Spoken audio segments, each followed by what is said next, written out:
हेर न हौ यहाँ त सुमन हौ यति गर्नु त मेमे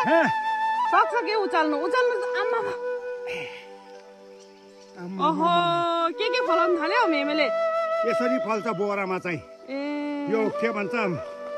सोतर मोल गाईको मोल मिलाएर चाहिँ यसरी रोप्नु पर्दो रहेछ खोइ पल्टाइदिनुस् एकपल्ट हेरौँ ल हो यस्तो रहेछ है साथीभाइ हो पारा चाहिँ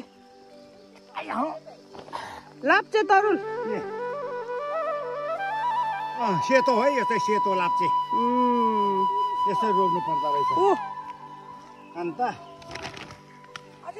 अझै छैन 3टा मात्रै रोपेको यसमा चाहिँ ए हो